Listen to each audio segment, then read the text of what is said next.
Welcome class. Good morning students. In this video we discuss chapter 4 part 2. In part 1 we discuss about sources information, जो हमने sources है जहाँ से हमें information मिलती है about past, about दिल्ली सल्तनत, वो हम लोगों ने डिस्कस कर रहे थे हम लोग in part 1. Then we discuss slave dynasty, and in slave dynasty we discuss about Qutbuddin Aibak, Iltutmish, Ghiyasuddin Balban and Razia Sultan. Yes, now in part 2 we discuss Alauddin Khilji dynasty. We discuss about Khilji dynasty. Yes, देखिए what is Khilji dynasty. Khilji dynasty ruled from AD 1292 AD 320 AD 1292 AD 320 तक क्या थी, Khilji dynasty थी. उसके बारे में हम discuss करेंगे. तो Balban successor were very weak. Balban के जो सक्सेसर थे, मतलब बलबन के बाद जो उसकी फैमिली थी वो काफ़ी वीक थी. A grandson of Balban was murdered in AD 1290. 1290 में क्या हुआ था, जो उनके ग्रैंडसन थे बलबन, उनकी क्या हो गई थी, मृत्यु हो गई थी. एंड सल्तनत पास into the hand of Khilji. और जो सल्तनत है वो किसके हाथों में चली गई थी, खिलजी के हाथों में चली गई थी. मतलब अब खिलजी वहाँ के क्या बन गए थे, राजा बन गए थे. Jalauddin Khilji AD 1290 to 1296 AD was first ruler of this dynasty. पहले जो रूलर थे इसके, वो खिलजी डायनेस्टी के, वो कौन थे, अलाउद्दीन खिलजी थे. यस, फिर देखिए, he spent his nephew Alauddin on a mission of conquer Devgiri in Deccan. फिर उन्होंने जो उनका जो नेफ्यू था उसे कौन से मिशन पर भेजा, देवगिरी जो दक्कन में है उसको जीतने के लिए या उसको अपने कंट्रोल में करने के लिए उन्होंने किसको भेजा, अपने नेफ्यू अलाउद्दीन खिलजी को भेजा. He was victorious there. और वो जो था अलाउद्दीन खिलजी वहाँ से जीत कर आए. When the return to Delhi with fabulous riches. और जब वो दिल्ली आए तो काफ़ी वो फैबुलस रिचेज़ थे. Jalaluddin came forward to greet him but was treacherously stabbed by Alauddin. उसे जलाउद्दीन थे, उन्हें काफ़ी ग्रेट सम्मान मिला, बट विश्वास टेरचेसली मतलब होता है विश्वासघात किस बाय अलाउद्दीन. अलाउद्दीन ने क्या किया, उनके साथ विश्वासघात किया. यस, फिर देखिए, अलाउद्दीन खिलजी थे, उन्होंने 1296 से लेके 316 तक उनका रूल किया था. किसने, अलाउद्दीन खिलजी ने. Alauddin Khilji was a brilliant general and able administrator. Alauddin जो खिलजी थे वो क्या थे, बहुत ही ब्रिलियंट जनरल, बहुत ही अच्छे जनरल थे. मतलब अच्छे से अपनी जो लीड करते थे, अपनी जो आर्मी थी उसे बहुत ही अच्छे से लीड करते थे. और गुड क्या थे, एडमिनिस्ट्रेटर. और एक बहुत ही अच्छे एडमिनिस्ट्रेटर, मतलब कुशल संचालक, मतलब अपना जो डायनेस्टी थी या अपना जो किंगडम था उसे बहुत ही अच्छे से वो कंट्रोल करते थे. Alauddin Khilji he dreamed of becoming a second Alexander. उनका ड्रीम था कि वो सेकेंड क्या बने, अलेक्जेंडर. सिकंदर जो थे वो सेकेंड सिकंदर वो बनना चाहते थे. उनकी इच्छा थी कि वो पूरे किसको, वर्ल्ड को अपने कंट्रोल में करें. यस, फिर देखिए, his conquest included annexation of Gujarat and Malwa in AD 1297. तो उनकी जो इस जीत के अंदर जो किसमें उन्होंने गुजरात के ऊपर अटैक किया, मालवा पर किया. कब किया, AD 1297. Ranthambore in AD 1301 and the fort of Chittor in Mewar in AD 1303. Then उन्होंने रणथंभौर पर अटैक किया. नाउ देन उन्होंने फोर्ट ऑफ चित्तौड़ पर अटैक किया. फिर it was during his attack on the fort of Chittor that the Rajput women perform jauhar. और जब उन्होंने क्या किया था, अटैक किया था किसके ऊपर, चित्तौड़ फोर्ट पर, तो राजपूत वुमन जो राजपूत महिलाएं थी उन्होंने क्या कर लिया था, मुगलों से अपने आप को बचाने के लिए, अपने आप को सेफ करने के लिए उन्होंने क्या कर लिया था, जौहर कर लिया था. They prefer to perish in flames rather than to submit to the enemy. Perish मतलब उन्होंने ऐसा प्रेफर किया कि अपने आप को एनिमी मतलब शत्रु के हाथ में जाने से अच्छा उन्होंने अपने आप को ख़त्म करने का सोचा. इसलिए उन्होंने क्या किया, जलती हुई आग में जो राजपूत वुमेन्स थी वो क्या गई थी, कूद गई थी, अपने आप को ख़त्म कर लिया था उन्होंने. इसे बोलते जौहर. जलती हुई आग में जिंदा व्यक्ति का कूद पड़ना, ये चीज़ होती है जौहर। तो जो महिलाएं थी उन्होंने मुगलों से अपने आप को बचाने के लिए कि नहीं हम क्या किसके कंट्रोल में नहीं होगी, एनिमीज़ हमें कंट्रोल नहीं कर सकते, तो वो अपने आप को सेफ, अपने आप को सुरक्षित उनसे बचाने के लिए वो क्या कर लिया था, उन्होंने जौहर कर लिया था। फिर देखिए Alauddin Khilji needed money to maintain a large army. Alauddin Khilji को क्या थी, एक बहुत ही बड़ी मनी की नीड थी। क्यों थी मनी की, एक बहुत ही बड़ी आर्मी वो चाहते थे, बहुत बड़ी सेना, क्योंकि वो पूरे वर्ल्ड को कंट्रोल में करना चाहते थे, सारे पार्ट से उनको क्या करना चाहते थे, विन वॉन करना चाहते थे, जीतना चाहते थे। तो उसके लिए उन्हें किसकी नीड थी, आर्मी की, और आर्मी को मेंटेन करने के लिए उन्हें किसकी नीड थी, मनी की नीड थी। यस देखिए he raise the taxes on wealthier people. जो वेल्दियर पीपल थे मतलब जो रिच पीपल थे, पैसे वाले लोग थे, उनके ऊपर उन्होंने क्या किया था, टैक्स बढ़ा दिया था।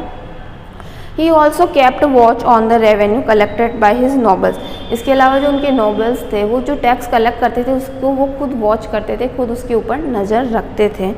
फिर देखिए कंट्रोल ऑफ द मार्केट, किस तरह से उन्होंने मार्केट को कंट्रोल किया, हम ये यहाँ देखेंगे अलाउद्दीन खिलजी ने किस तरह से मार्केट को कंट्रोल किया। Alauddin Khilji had the ambition to conquering the whole of India. उनका एम्बिशन, उनका मकसद जो था अलाउद्दीन खिलजी का, उनका मेन जो एम था कि पूरे इंडिया को क्या करना, कंट्रोल करना, पूरे इंडिया को अपने कब्जे में वो करना चाहते थे Alauddin Khilji. A huge army was needed to fulfil such ambition. लेकिन उस ड्रीम जो पूरे इंडिया को कंट्रोल में करने के लिए उन्हें किसकी नीड थी, ह्यूज आर्मी, एक बहुत ही बड़ी आर्मी, बहुत ही बड़ी सेना की उन्हें नीड थी। The soldier had to be fed well. इसके लिए उन्हें सोल्जर जो सैनिक थे उन्हें अच्छा खाना खिलाना होता है। Therefore he fix the prices of food, grains, cloth and the essential commodities. तो उन्होंने क्या किया, अलाउद्दीन खिलजी ने जो फूड ग्रेन्स मतलब अनाज जो होता है वो, क्लॉथ कपड़ों की, और जो भी एसेंशियल जो भी ज़रूरी सामान होते हैं उनकी क्या कर दी, प्राइस फिक्स कर दी, रेट फिक्स कर दी अलाउद्दीन खिलजी ने, कि कोई भी कमोडिटी मार्केट के अंदर फिक्स इसी रेट में मिलेगी, इससे ज़्यादा में नहीं मिल सके। ऐसा नहीं कि कोई भी शॉपकीपर अपनी इच्छा से उस सामान को अपनी उसी रेट पर सेल कर रहा है, जैसे लाइक कोई 20 में कर रहा है, कोई 50 में कर रहा है, ऐसा नहीं। अलाउद्दीन खिलजी ने क्या कर दिया था, रेट फिक्स कर दिया था कि सभी शॉपकीपर्स को उसी रेट पर क्या करना होगा, कमोडिटीज सेल करनी होगी। यस फिर देखिए the merchants had to sell all commodities at fixed rate. जो मर्चेंट्स थे, जो व्यापारी थे, उन्हें जो फिक्स रेट के ऊपर ही क्या करनी होती थी, अपनी कमोडिटी सेल करनी होती थी। If they failed to carry out these order they were punished. अगर वो अपना ऑर्डर है वो कैरी करने में क्या हो जाते थे, फेल हो जाते थे, तो उन्हें क्या मिलता था, पनिशमेंट मिलता था। All along these was done to the benefit soldier, ordinary people also benefited for. तो ये प्राइस फिक्स करने का जो बेनिफिट है वो किसे मिलता था, सोल्जर्स जो सैनिक थे उन्हें, और ऑर्डनरी पीपल जो साधारण आम व्यक्ति थे, जो सिटीजन्स जो नागरिक थे, उनको भी इस चीज़ का क्या मिला था, एडवांटेज मिला था, फ़ायदा मिला था। फिर हम देखेंगे कॉन्क्वेस्ट ऑफ द साउथ, किस तरह से अलाउद्दीन खिलजी ने साउथ को जीता था, साउथ को अपने कब्जे में किया था, वो हम देखेंगे। Alauddin Khilji was the first sultan of Delhi who conquered the southern India. Alauddin पहले सुल्तान थे जिन्होंने साउथ इंडिया वाले पार्ट को अपने कंट्रोल में किया था। He interested his military commander Malik Kafur with the task of conquest of Deccan. उन्होंने जो अपने कमांडर थे मलिक काफूर, उनको साउथ पर कंट्रोल करने के लिए, कॉन्कर्ड करने के लिए उन्होंने किसको भेजा था, मलिक काफूर को भेजा था।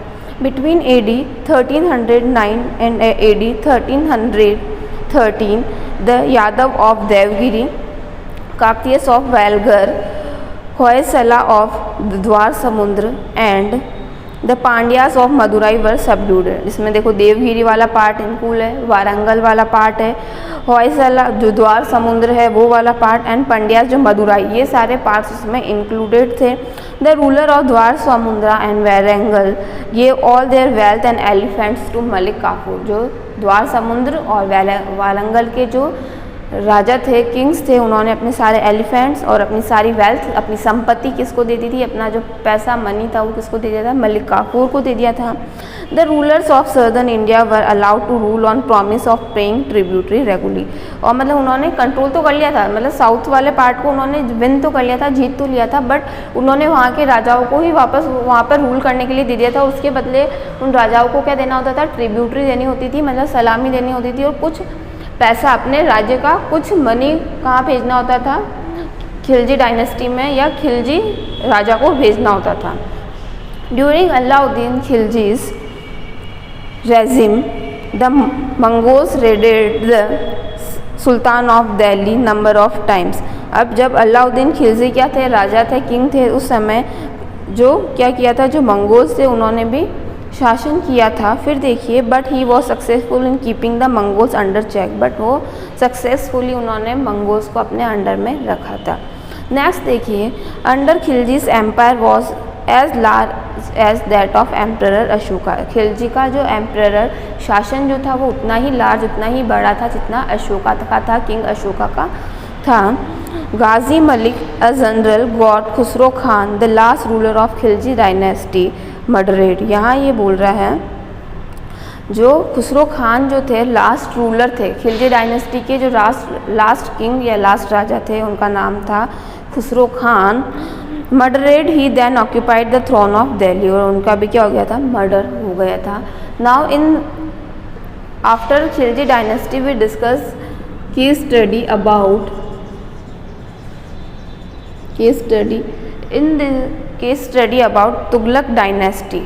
Tughlaq dynasty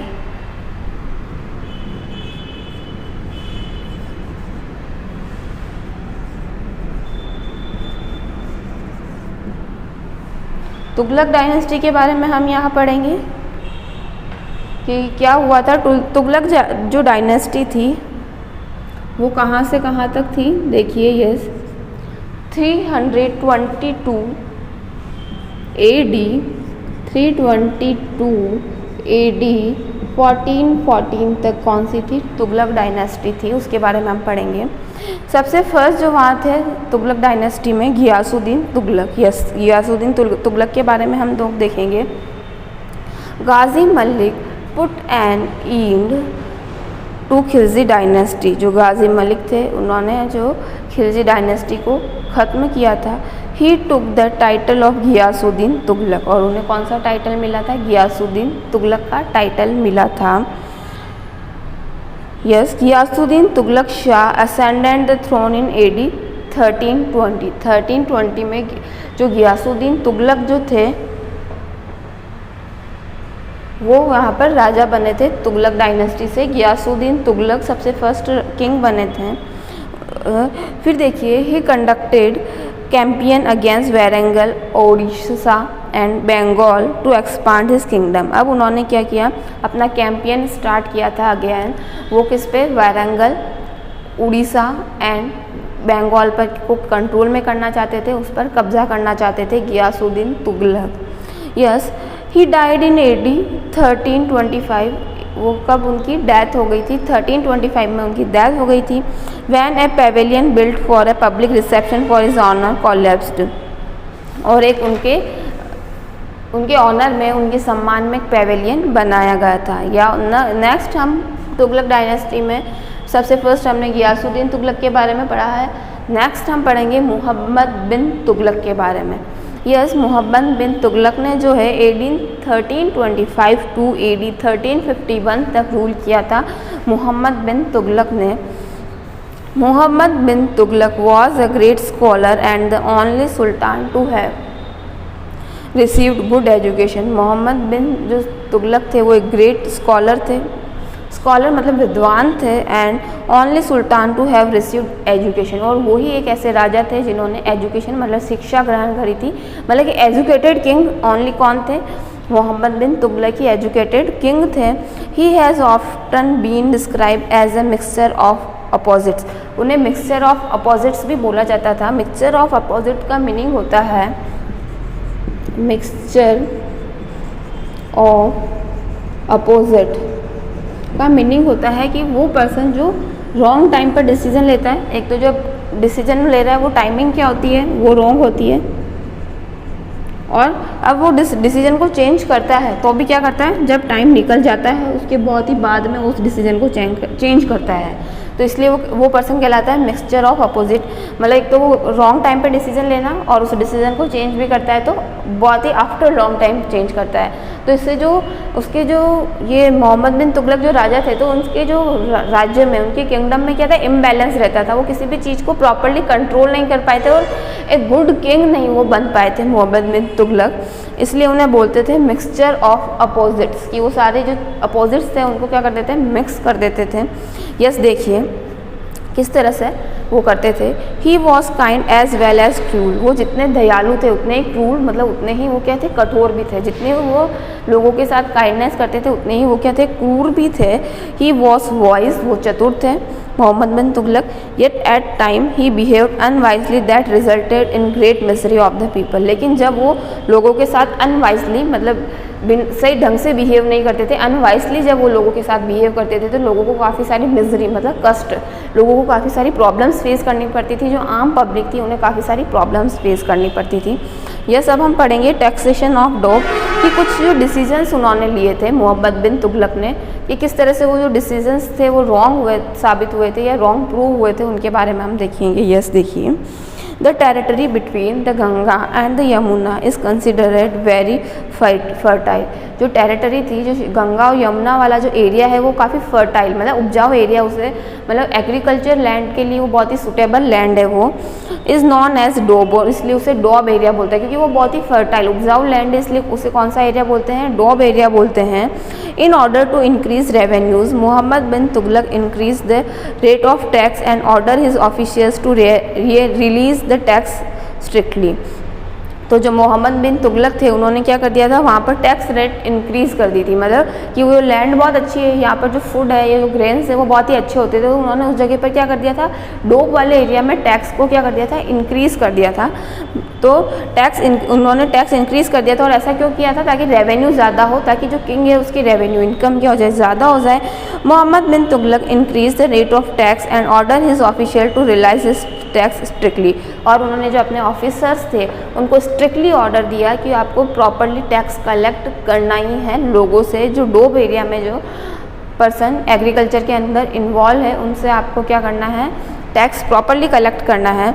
this was done at a time when the occurred a famine in Doab because of failure of rain. और ये जब टैक्स उन्होंने इंक्रीज़ किया था मोहम्मद बिन तुगलक ने, वो टैक्स उस टाइम इंक्रीज़ हुआ था जब उस समय क्या फेमाइन, मतलब सूखा, जब उस एरिया में सूखा पड़ा था, मतलब बारिश ही नहीं हुई थी, तो ऑब्वियसली वहाँ क्या होगी, क्रॉप जो होगी वो प्रॉपर नहीं हुई थी। क्रॉप प्रॉपर ना होने की वजह से उस समय उस लोगों के पास क्या था, ग्रेन्स, अनाज नहीं था, और फिर भी राजा ने क्या कर दिया था, टैक्स बढ़ा दिया था, लोगों से ज़्यादा टैक्स वसूला गया। तो इस वजह से जो लोग हैं, जो पब्लिक है, वो क्या हो गई थी, ट्रबल हो गई थी, परेशान हो गई थी। Hundreds of people fled to jungles because of torture and misery. तो काफ़ी हज़ारों लोग कहाँ चले गए थे, सैकड़ों लोग जंगलों की तरफ भाग गए थे। क्यों? क्योंकि राजा के इस मिसबिहेव की वजह से, टॉर्चर की वजह से। द लैंड बिकम बैरन, और इस तरह से जो वो इतना अच्छा एरिया जो था वो क्या हो गया था, बैरन, बंजर भूमि बन गया था, बंजर ज़मीन बन गया था।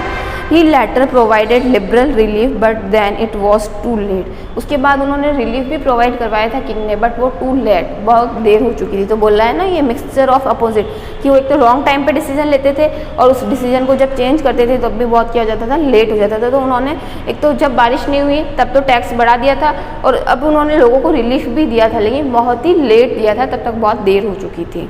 ये सब हम पढ़ेंगे ट्रांसफ़र ऑफ कैपिटल, कि मोहम्मद बिन तुगलक ने क्या की थी, अपनी कैपिटल ट्रांसफ़र करी थी, मतलब दिल्ली से वो अपनी कैपिटल नाम बनाकर उन्होंने किसी और को बनाया था। देखिए, in AD 1327 Mohammed bin Tughlaq decide to transfer his capital from Delhi to Devagiri. उन्होंने क्या डिसाइड किया कि वो अपनी कैपिटल किसे बनाएंगे, दिल्ली से को हटाकर देवगिरी को बनाएंगे। इन दक्कन, जो कहाँ पर है, दक्कन में है। Because Devagiri was situated in the middle of his kingdom. और उन्होंने ऐसा क्यों डिसाइड किया, क्योंकि जो देवगिरी थी वो उनके किंगडम के मिडिल में थे, बीच में थी, मतलब जो उनका जो किंगडम था, उनके जो राज्य था उसके मिड में थी। तो इस वजह से उन्होंने डिसाइड किया कि हम क्या करेंगे, देवगिरी को अपनी बना लेते हैं कैपिटल। फिर देखिए, he ordered all his noble officials, learned man and many other to shift to the new capital which was renamed Daulatabad. तो उन्होंने क्या किया, अपने जो नोबल्स थे, अपने ऑफिसर्स थे, या जो मिनिस्टर्स वगैरह, उनको ऑर्डर दिया कि हम अपनी जो कैपिटल है वो शिफ्ट कर रहे हैं, और हमारी जो न्यू कैपिटल होगी उसका नाम होगा दौलताबाद। हमारी जो नई राजधानी होगी उसका नाम क्या होगा, दौलताबाद। यस, फिर देखिए, in spite of many arrangement, तो ऑब्वियसली अगर कैपिटल शिफ्ट करते हैं तो काफ़ी सारे अरेंजमेंट करने पड़ते हैं। The distance of 1500 kilometre was too long for people bear to hardship of the journey. और जो दिल्ली टू देवगिरी या दौलताबाद का जो डिस्टेंस था वो 1500 किलोमीटर था, जो कि बहुत ही लॉन्ग डिस्टेंस था, तो लोगों को काफ़ी सारी प्रॉब्लम्स फेस करनी पड़ी थी। ऑब्वियसली इतना लॉन्ग डिस्टेंस करने में पुराने टाइम में, पास्ट टाइम में जब ट्रांसपोर्टेशन फैसिलिटी ओनली हॉर्सेज वगैरह या एलिफेंट्स होते थे, तो उन्हें काफ़ी सारी प्रॉब्लम ऑब्वियसली कि किसी भी कैपिटल को शिफ्ट करना इतना ईजी नहीं होता है। लाइक दिल्ली आज इंडिया की कैपिटल है, उसे हम कोई और शिफ्ट करें तो इट्स नॉट ईजी। सारे जो ऑफिसेस है वो दिल्ली के अंदर है, जो सारे मिनिस्टर्स है वो उधर रहते हैं, तो एक ईजी टास्क नहीं होता है कैपिटल शिफ्ट करना।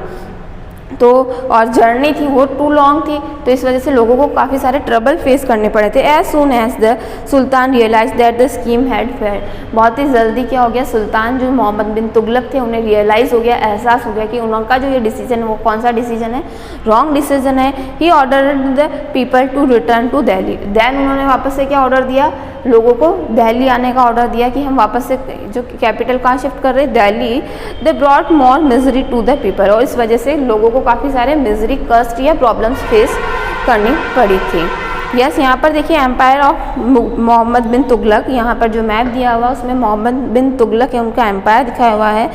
यस, जो ग्रीन कलर में विदाउट ब्लैंक हुए जो है वो मोहम्मद बिन तुगलक की बाउंड्री है, जहाँ यहाँ उनका शासन था। और जो डैश डैश करके बनाई हुई है ग्रीन कलर की बाउंड्री वो फिरोज शाह तुगलक की बाउंड्री है। और देन जो लाइट ग्रीन कलर वाला पार्ट है वो लॉस प्रिवेंसेस की ये वाले प्रांत है उन्होंने खो दिए थे। तो जो नीचे वाला पार्ट है, साउथ वाला पार्ट है इंडिया का, वो उन्होंने क्या कर दिया था, खो दिया था। और जो ऊपर वाला पार्ट है यहाँ पर उनका कब्जा था, और ये वाला पार्ट उन्होंने खो दिया था। Yes, now then we discuss token currency. Mohammed bin Tughlaq had lost a great deal of his wealth due to bad decision. अब क्या हुआ था, मोहम्मद बिन तुगलक के इन बैड डिसीजन, गलत डिसीजंस की वजह से उन्होंने अपनी काफ़ी सारी जो वेल्थ है, संपत्ति की आदि खो दी थी। उनका काफ़ी सारा जो खजाना था, राजा का जो ट्रेजरर होता है, काफ़ी सारा वो क्या हो गया था, फिनिश हो गया था उनके बैड डिसीजन, गलत डिसीजंस की वजह से।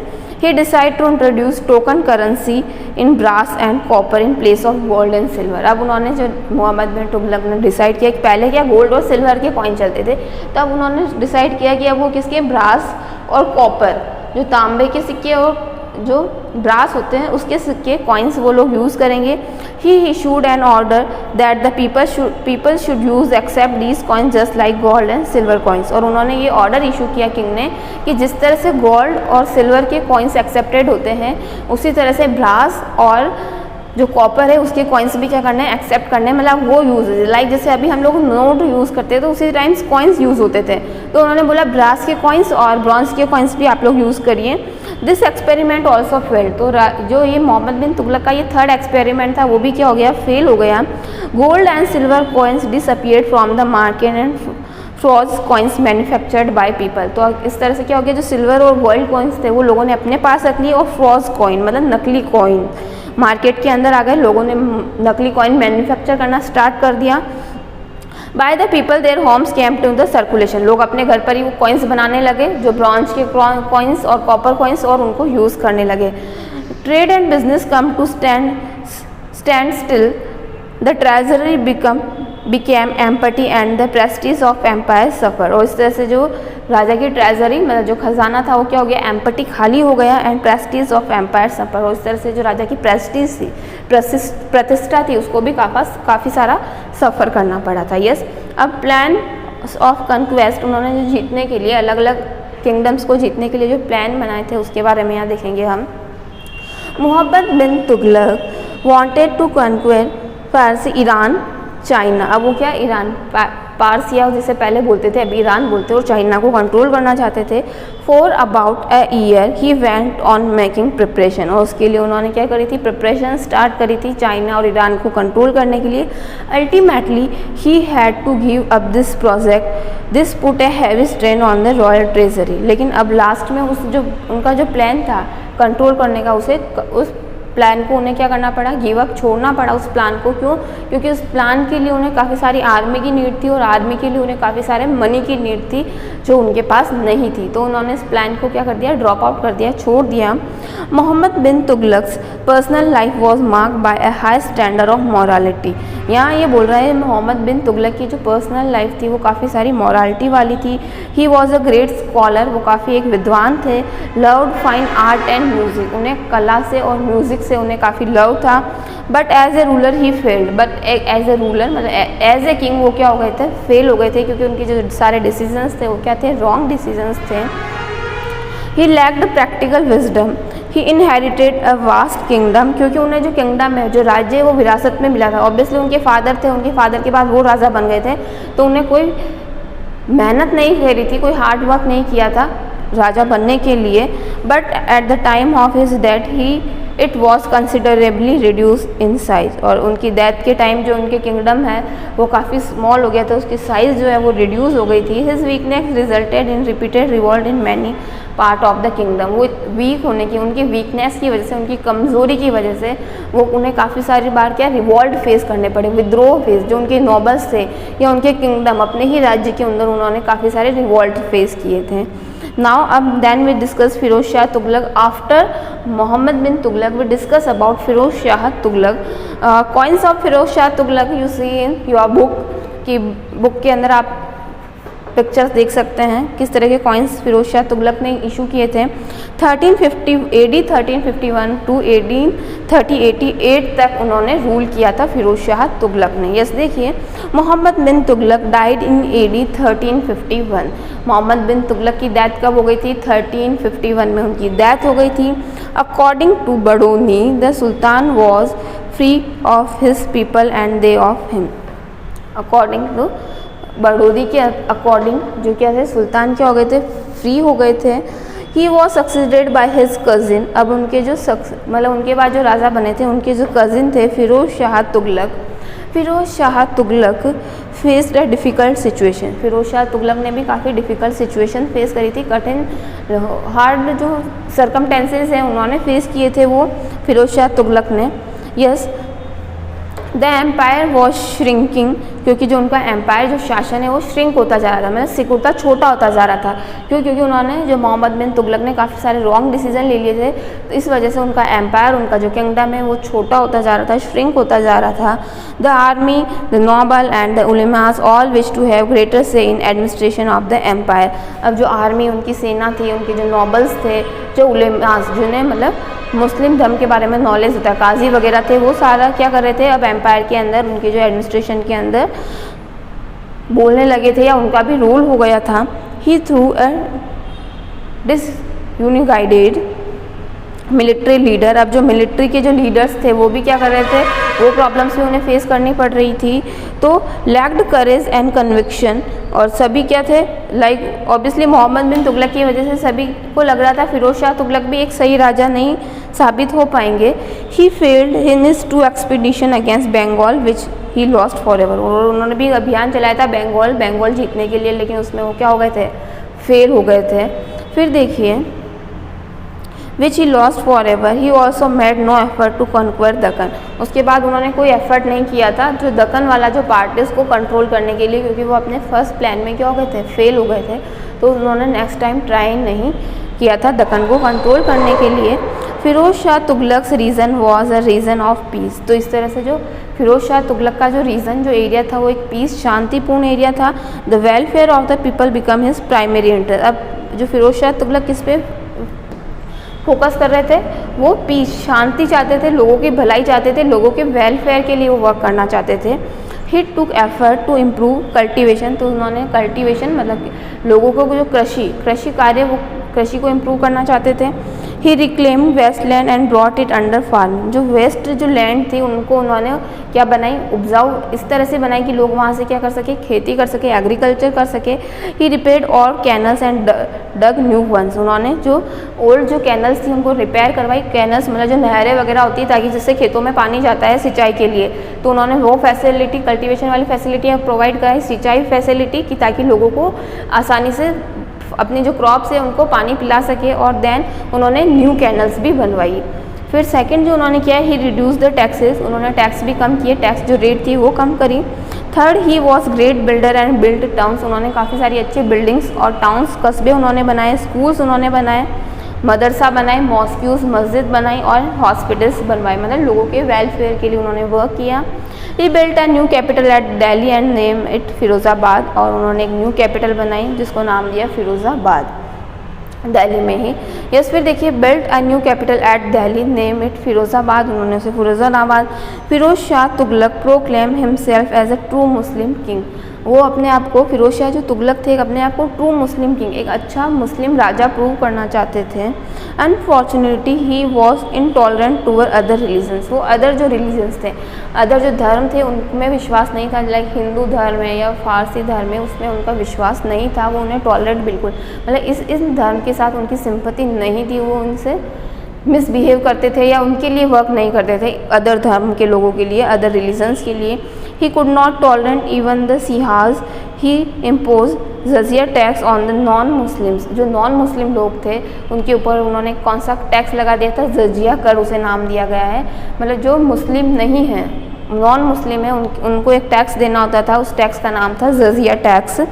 इस ही दस set Hindu subject against him, तो इस तरह से जो हिंदू रिलीजन को जो मानने वाले लोग हैं वो उनके क्या थे, अगेंस्ट थे फिरोज शाह तुगलक के, क्योंकि वो उन पर टैक्स लगा रहे थे, उन लोगों को टॉलरेट नहीं कर रहे थे।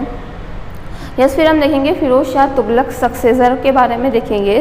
Firoz Shah Tughlaq successor were incompetent, but उनके जो सक्सेसर थे, मतलब उनकी बाद वाली जो पीढ़ी थी या उनकी जो फैमिली थी वो भी क्या थे, इतने कैपेबल वो लोग भी नहीं थे। After his death in AD